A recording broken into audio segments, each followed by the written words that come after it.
नमस्कार दोस्तों। दुनिया की दिल दुखाने की आदत नहीं गई, अपनी भी मुस्कुराने की आदत नहीं गई। कुछ रोशनी से उनको अदावत अजल से है, कुछ अपनी जगमगाने की आदत नहीं गई।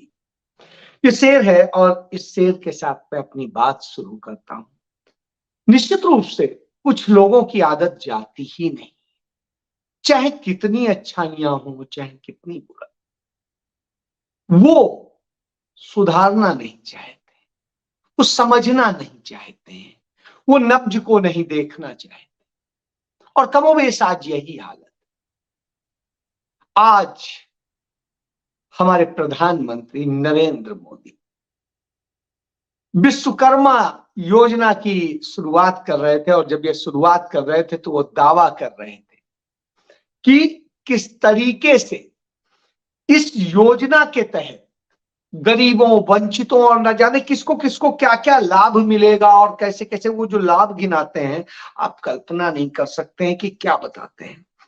और उनकी जो स्थिति है, विश्वकर्मा श्रम सम्मान योजना के नाम से जो इन्होंने शुरू की, और उसमें कहा कि आज गरीबों, वंचितों सबके लिए बैंकें भले न गारंटी दे, आज उनकी गारंटी मैं दे रहा हूं, और मेरी गारंटी पर उन्हें इतना ये मिलेगा, वो मिलेगा। ये जब वो तमाम सारे दावे गिना रहे थे, उसी समय उत्तर प्रदेश, जो जहां पर उनकी डबल इंजन की सरकार, वहां मुख्यमंत्री के हाथों जब इस योजना के तहत चेक रिसीव कर रही थी एक नीरू तिवारी नाम की लड़की, तो फफक कर रो पड़ी।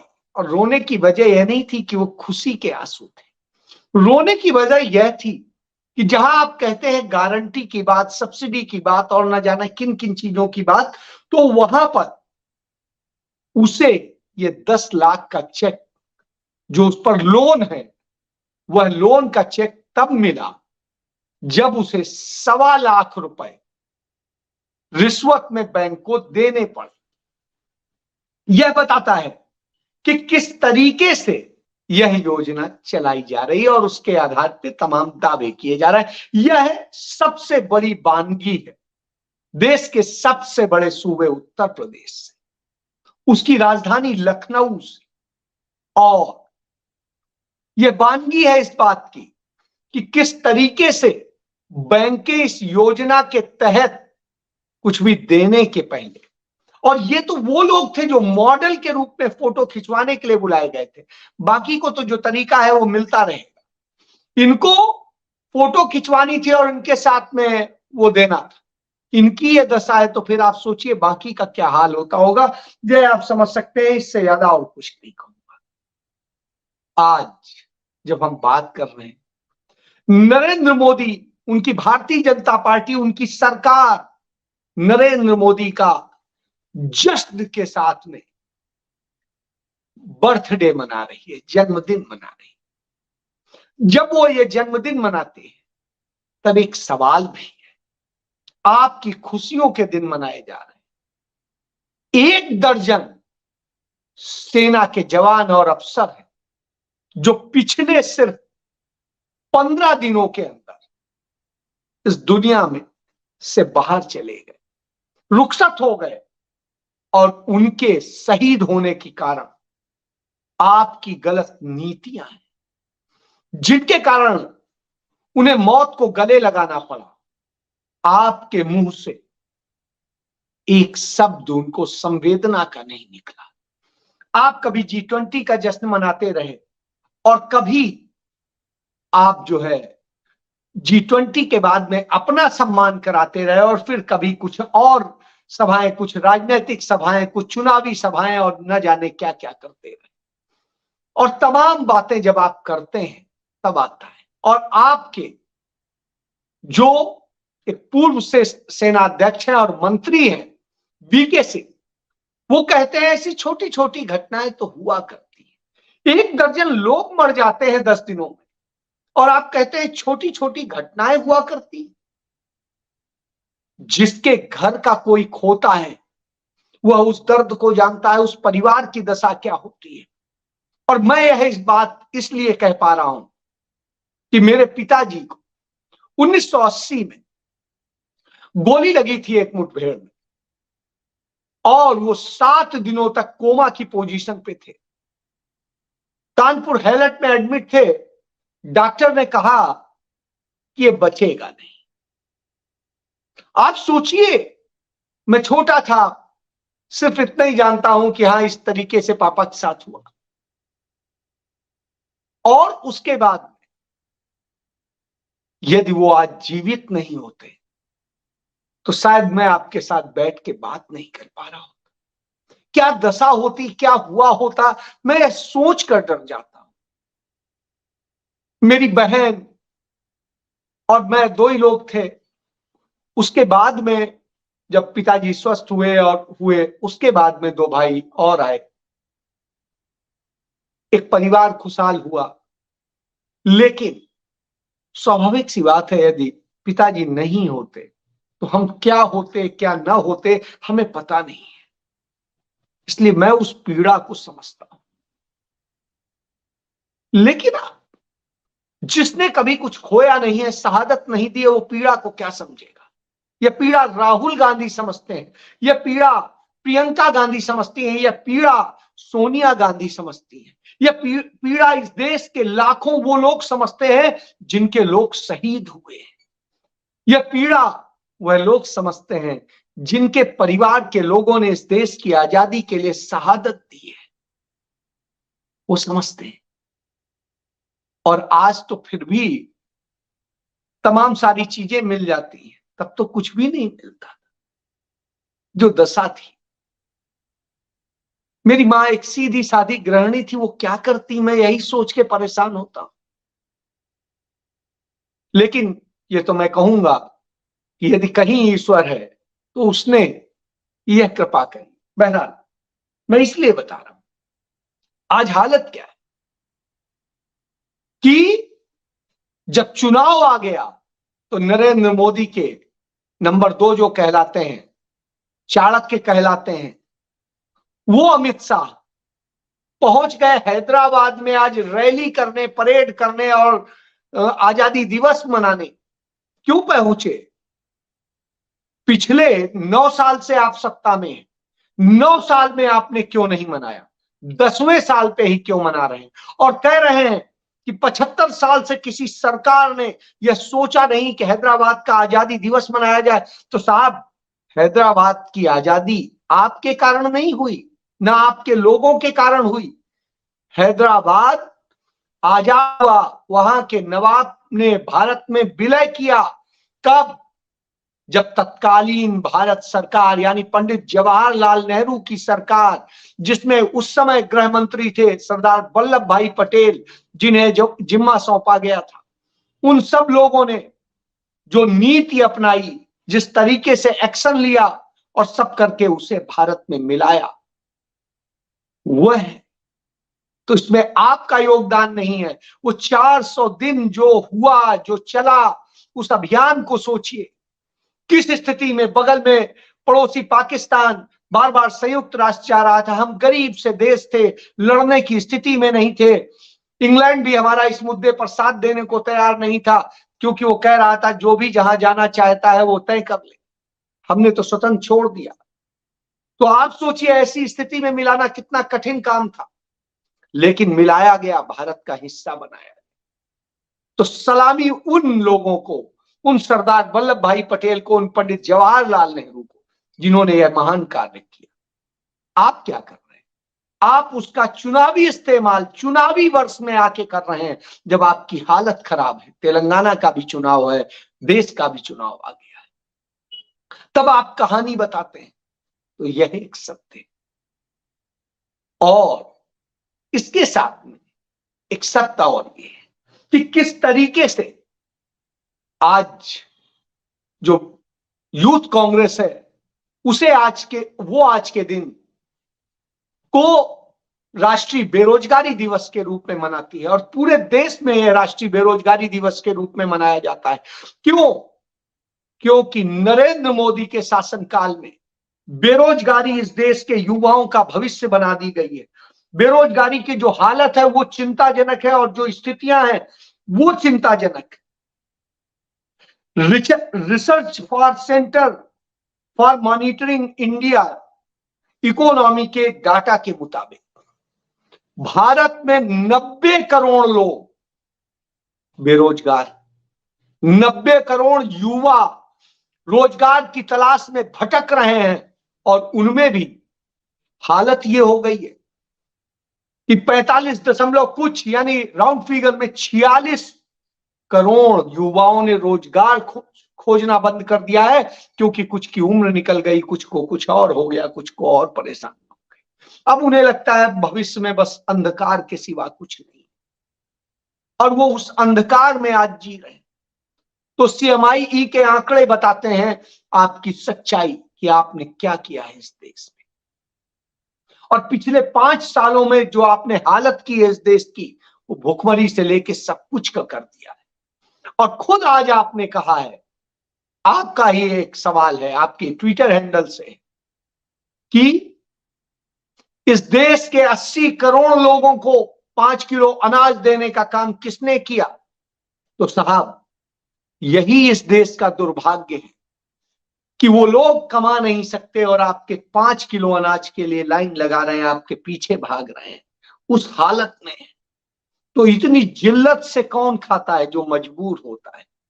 नहीं तो जिसके पास होता है वो भीख नहीं मांगता है। तो आपने 80 करोड़ भिखारी तैयार कर दिए हैं इस देश में। यह जस्टिफाई करता है उस आंकड़े को जो CMI ने दिए हैं कि यानी 90 करोड़ युवा बेरोजगार हैं इस देश में। इसीलिए बेरोजगारी दिवस मनाया जाता है। और इस तरीके से इसमें भी सबसे बड़ी बात कि हिंदुस्तान की महिलाओं को आपने अधिकार नहीं दिया, और जो अधिकार उन्हें मिला था उनका सबसे ज्यादा रोजगार छीना इस दौर में, आपके दौर में। और नतीजा क्या है? हिंदुस्तान की सिर्फ 18% महिलाओं को की भागीदारी है श्रम क्षेत्र में। तो यह भी एक आंकड़ा है, यह भी आंकड़ा है। तो आप भोजन करिए, आप रोजगार को खा रहे हैं, दिन ब दिन खा रहे हैं, रोज खा रहे हैं, खत्म कर रहे हैं जो हालत। और महंगाई की स्थिति आप देखो, जो ड्राइविंग लाइसेंस 250 रुपए का बनता था वो आज 5500 रुपए का बनता है। सोचिए, इसी तरीके से जो स्टील की कीमत 3600 रुपए थी वो 6500 रुपए से अधिक की हो गई। इसके बाद में जो बालू 1500 रुपए का मिलता था आज वो 6000 का मिल रहा है। तो इस तरह से इसी तरीके से आप जिस भी चीज का आप देखेंगे आज हालत ये हो गई। और इस तरीके से, क्योंकि बड़ी लंबी लिस्ट है, इसको गिनाते गिनाते तो पूरा वक्त निकल जाएगा। तो इस हालत में आपने लाके खड़ा कर दिया, और किस हालत में आपने लाके खड़ा कर दिया है यह चिंताजनक है। आपने इस देश को नोटबंदी, GST और सबके जरिए जो बर्बाद किया है, उसके कारण क्या हुआ है? उसके कारण छोटे व्यवसाय बर्बाद हुए, छोटे छोटे कामगार बर्बाद हुए और छोटी छोटी फैक्ट्रियां बंद हो गई। और वो स्थिति है। इसके अलावा आपने इस देश के लोकतंत्र का गला घोटा है, आपने इस देश के लोगों का गला घोटा है। आपने अल्पसंख्यकों, दलितों, पिछड़े वर्ग के लोगों और आदिवासियों का हक छीन लिया है। और जब यह छीना, नौकरी नहीं रहेगी तो रिजर्वेशन क्या रहेगा? तो आपने तो नौकरियां खत्म की। और भारत सरकार के विभागों में की ही बात करें, जो एक पीरियड तक पद नहीं भरे जाते हैं वो कैसे खत्म होते हैं? उसके कारण 2 करोड़ से अधिक पद आपके यहां खत्म हो गए। और इसके बाद में राज्य सरकारों और सबकी जोड़ें तो क्या स्थिति है। नेहरू रोजगार जनरेट करते थे, देते थे, नौकरियां बनाते थे, इंदिरा जी बनाती थी, राजीव जी ने बनाई, जिसके कारण आज IT सेक्टर पूरा खड़ा है, इस देश के करोड़ों लोगों को रोजगार मिलता है। आज आपने कुछ बनाया नहीं, बिगाड़ दिया, रोजगार नहीं मिल रहा है। क्या बन रहा है? कोई ट्रोलर बन रहा है, कोई आपकी भीख पर चल रहा है, कोई कैसे जी रहा है, या नहीं तो अपराधी बन रहा है, बलात्कारी बन रहा है। या आपके भगवे उसको ओढ़े हुए चंद पैसे आप देते हैं और उसी पे वो लड़ रहा है। तो यह हालत आपने कर दी है। जब यह हालत कर दी हो तो निश्चित रूप से आता है कि क्या होगा। कांग्रेस पार्टी का CWC का अधिवेशन चल रहा है हैदराबाद। उनकी आज रैली होनी थी उसी मैदान में जहां पर आज अमित शाह ने करी, आज तक कभी नहीं करी थी इसके पहले। तो साहब जब कांग्रेस का चल रहा था, उनकी रैली होनी थी, तो इन्होंने कहा नहीं हम तो इसका वो मनाएंगे, राइजिंग डे मनाएंगे और जाने क्या क्या मनाएंगे। तो जब इन्होंने उसकी यह कहा तो उनसे उसका जो उन्होंने अलॉटमेंट का दिया था कि साहब हमें यहां रैली करनी है, वो वहां की पार्टी BRS ने कैंसिल कर दिया। इसीलिए कहा जाता है BRS और भाजपा एक है, और मजबूरन कांग्रेस को दूर कहीं करनी पड़ी, खेतों को लेके करनी पड़ी।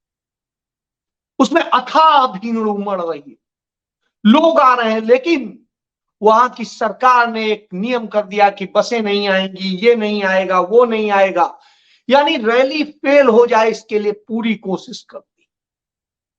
अब आप सोचिए, मोदी की रैली, BRS नेता की रैली, कांग्रेस की रैली को रोकिए, उधर नरेंद्र मोदी की पूरा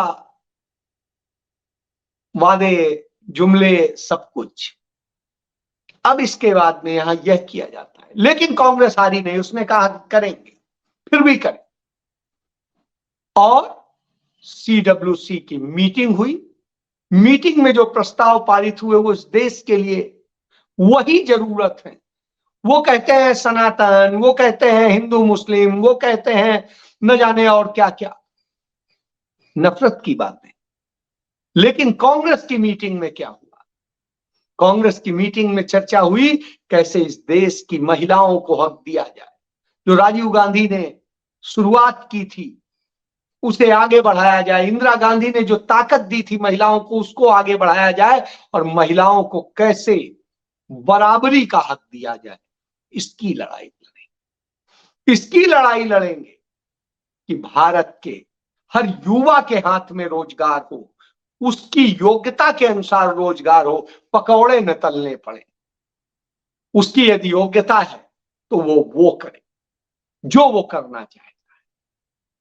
तो यह सोच है, इस पर चर्चा हुई, इस पर प्रस्ताव आया, इस पर प्रस्ताव आया कि कैसे गरीबों, दलितों, पिछड़ों, आदिवासियों सबको अधिकार दिए जाए, उनके जो अधिकार छीने जा रहे हैं उसके खिलाफ कैसे लड़ाई लड़नी है, उनको हक दिलाने के लिए बात करनी है। यह हुआ, यह चर्चा हुई कि इस देश की आर्थिक दशा कैसे सुधारी जाए और सुधार करके इस देश को कैसे एक मजबूत इकोनॉमी में खड़ा किया जाए, ना कि फर्जी 5 ट्रिलियन की इकोनॉमी बनाने की बात की जाए, कर्ज लेके की जाए, बल्कि कैसे हम संतुलित बना।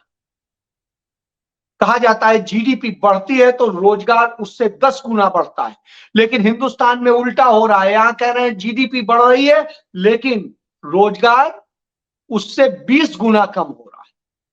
तो साहब इसका मतलब है आपके आंकड़े झूठे हैं, और यह बात है इसीलिए कि सच्चे आंकड़े हों। जनगणना जो नहीं कराई गई अब तक वो कराई जाए, क्योंकि जनगणना के बिना काम नहीं चलेगा। इसके अलावा और बहुत सारी चीजों पे बात हुई, सबको समानता की बात हुई, नफरत कैसे खत्म की जाए, भाईचारा कैसे बढ़ाया जाए, और सब मिल करके करें। और भारतीय जनता पार्टी नरेंद्र मोदी के झूठे प्रचार, झूठे मीडिया से मुकाबला कैसे हो, इसके लिए कांग्रेसी जन घर घर जाए, लोगों को सच्चाई बताए, इसका फैसला हुआ। तो यानी लीडरशिप ने अपना काम कर दिया। अब सच्चाई बताने, लोगों तक जाने और इसका काम करने का हम सबका काम है, क्योंकि ये सिर्फ कांग्रेस का काम नहीं है। झूठ के कारण ही देश बर्बाद हो रहा है, तो उसे बचाना है तो हम सबको आना पड़ेगा। राहुल गांधी ने किस्सा सुनाया कि कैसे मल्लिकार्जुन खड़गे से उन्होंने पूछा आपके पास ऑप्शन था, आप कांग्रेस में ही क्यों आए? तब उन्होंने बताया हम इसलिए आई है, सोच थी इंदिरा जी ने कैसे कैसे वो करने की बात करी थी, इसलिए हम कांग्रेस में आए और आकर के हमने देखा कांग्रेस में वो पाया। इसलिए धैर्य के साथ, ईमानदारी के साथ मैं लगा रहा और आज नतीजा है कि मैं सबसे सर्वोच्च पद पर हूं। इस देश की मदर ऑफ पॉलिटिक्स जिसे कह सकते हैं, उस कांग्रेस पार्टी के 138 साल की कांग्रेस पार्टी का मैं अध्यक्ष हूं। यही है कांग्रेस, यही है राहुल गांधी। तो राहुल गांधी की इस बात से आप समझ सकते हैं कि कैसे सोच है, चिंतन है हर व्यक्ति के लिए। तो अब हमें चिंता करनी है इस देश के लिए, इस देश के युवाओं के लिए, महिलाओं के लिए और पिछड़े, गरीब, गुरबे और मध्यम वर्ग के लिए, और उन छोटे व्यापारियों के लिए जिन्हें बर्बाद किया जा रहा है और कुछ पूंजीपतियों के हाथ में सब सौंपा जा रहा है। तो अब सोचिए और करिए, हमारी ड्यूटी है। जय हिंद।